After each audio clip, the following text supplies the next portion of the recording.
Hi, this is Dr. Jim Vermillier from Cognitive Behavior Therapy Associates again, and today I'd like to talk with you a little bit about some of the introductory ideas that I usually cover when speaking about cognitive therapy. One is the idea that we all have thoughts, and sometimes people vary in their ability to access these thoughts. I've actually had people tell me that they don't have thoughts.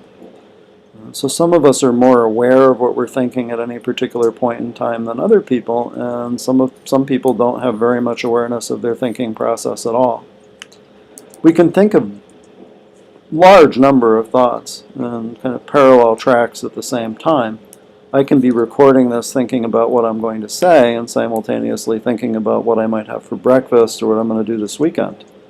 So it's not uncommon for people to, be in a business meeting, being able to, listen to what's going on and also thinking about several other things. So thoughts are pretty fast. It's hard to catch them. And in some respects, we may not be that in touch with what we're thinking. Thoughts do have an impact on how we feel.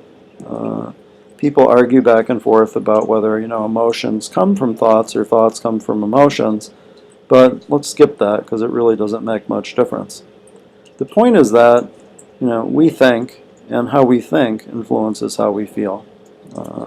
And when we feel badly about something, we're more likely to think in negative ways. So it really doesn't matter to me in some respects which comes first. The point is that there's a relationship there. And that relationship sometimes is something that needs to be addressed. Let's use an example just to talk about the way that thoughts seem to work. So thoughts to me are kind of like a stream. There's a stream of thoughts running through your head, and some of these thoughts you may be aware of and some of them you might not be aware of. Some of them are what we might consider to be important, and some of them are kind of unimportant. So for a moment, let's just think of ourselves, having a pair of shorts on, walking through the woods, finding a beautiful little brook that's traveling down a slight incline. It's a warm day. We're feeling very comfortable. It's early fall. We sit down, stick our feet in the water, and in front of us there's a little pool. And around this pool swirls a little current, and it swirls around a couple times and then goes off down a rock and goes on its way.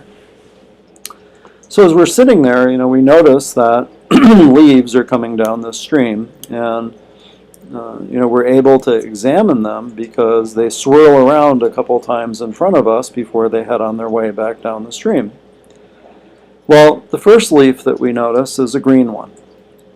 It's fall, so the leaves are pretty and all kinds of different colors, and this green leaf really just isn't that impressive. So we look at it and just kind of say, green leaf, hadn't turned yet, fell off the tree for some reason, let it go on its way. And off it goes down the stream.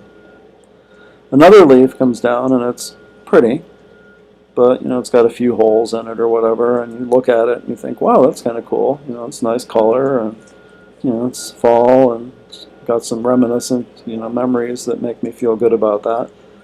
But I'm just going to enjoy it for what it is and let it go down the stream. Then you see a piece of saran wrap come down the stream and swirl around in front of you. Now it's obvious that this does not belong in the stream. So you pull it out, put it alongside you, put a rock on top of it so it doesn't blow back in the stream, and say you're going to throw it in the garbage can when you get done doing what you're doing, which is enjoying the stream. The next thing that comes down the stream is a leaf that obviously has gotten hung up somewhere in the stream and is really just, it's kind of decayed and, just ugly, right? It just doesn't fit with the leaves that you've seen so far. It's a leaf. It should be in the stream because it fell off of a tree, so that's okay, but, you just don't think it looks good there, so you take and you throw it over your shoulder.